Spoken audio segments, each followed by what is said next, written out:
So I promised you I would explain invisible post-it syndrome. And so this is the one. This is where I'm going to do that. So I don't know about you, but I have had so many ahas. I have had so many moments of clarity. I've had so many moments of that. This is the truth. This is the thing. I have notebooks. I've been writing every day for over 3,000 days. And in every single one of those books, every time I come across something or I write something or I find something that I think, this, I need to come back to this. This is important. I underline it. I asterisk it. I put exclamation marks beside it. Sometimes I circle it. And I've put I've some of those things that are so important have made it onto post-its in the past. And I don't know if you've done the same thing, but you get these kind of insights, right? And you want them to stick, you want them to matter, you want them to do something, you want them to change your life. And so you write it down somewhere. You write it on a post-it, for example. And I have post-its all the way across the bottom of my computer. And can't, I realized one day that I couldn't see them, that I wasn't looking at them, that even though they were the most important thing, that I've written them down so that I would remember, so that they would be a part of my psyche and my life right now. And yet they had disappeared. They were still there, but I didn't see them anymore. Can you relate? How many times have you put something up on a bulletin board or put something on the fridge or written something in your journal or your notebook? I write things often in the front of my journals or my diary so that this is so important. I want to make sure I read this every single day. And then I don't, and they disappear. This is invisible post-it syndrome. You stop seeing the post-its. You stop remembering to open the book. And people find themselves spiraling out a little bit into blame, shame, and guilt about these things. But there's nothing to be ashamed, blamed, or guilty about. It's it's really normal. Everybody does it. Well, I won't say that. Most people, an awful lot of people do it. And it's because writing it down, putting it down, we really, really meant it. But then we didn't protect it. And this is not about you not wanting something badly enough. This is not about you doing anything wrong. This is about us being trained and are to focus on the next thing that comes up, right? We move on to the next thing so quickly. This is now and we also have things in our lives that are so overwhelming, that are so screaming, that are so intense in our lives that we move on. How many times have you gotten to something really important to you and not celebrated it?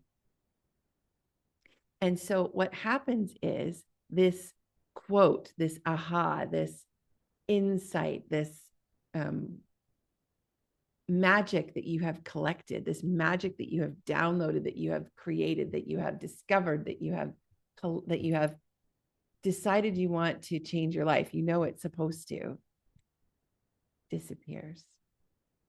And it's because when something matters to us that much, because of the way the world is, because of the way we have been trained from dopamine hit to dopamine hit, because of the way that things, the next insight, the next inspiration, the next beautiful thing, the next important thing, the next stressful thing, the next challenging thing, because those things come in almost immediately in our lives, the thing that matters the most, the things that we've written on a post-it, we don't need to worry about them anymore because they are already done.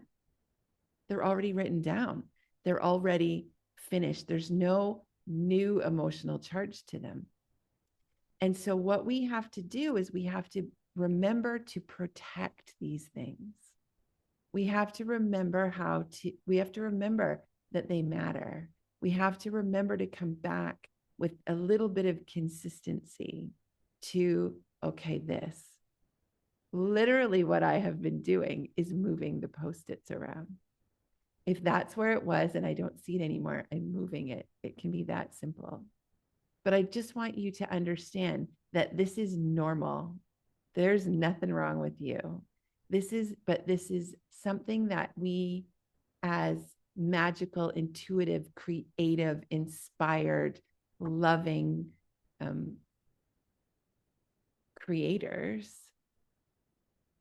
if something downloads, if something matters, if there's something that comes through that you're like, that, I need to remember that, the more you can protect it. And I use that word carefully. It's about protecting it. It's about keeping it in your line of vision. It's as often as possible. It's about remembering, it's about training yourself, teaching yourself to come back to it by giving yourself the best possible chance, moving the post-it around. Don't let the post-it become invisible, or moving the piece of paper, or setting a reminder. It's all about when something matters, it needs to be protected. Think about your magic, your creative impulse, your muchness, your connection with source, your wonder, your delight, your freedom. Think of that with the same love and the same wonder and the same in, attention as you would anything that requires protecting. And see how that shifts you. And see how that shifts you. And if you have invisible post-its, I invite you today to move them around, to really look at them again. Is this still matter? Does this still matter? Is this still what I want to be reading? Is this still an aha? Is this still an insight? And if it is, move the post-it, metaphorically or physically. Do what you can do to bring it back into your awareness.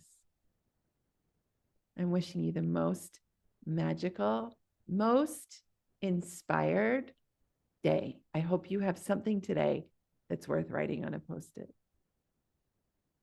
And so it is. And so it is. And so it is.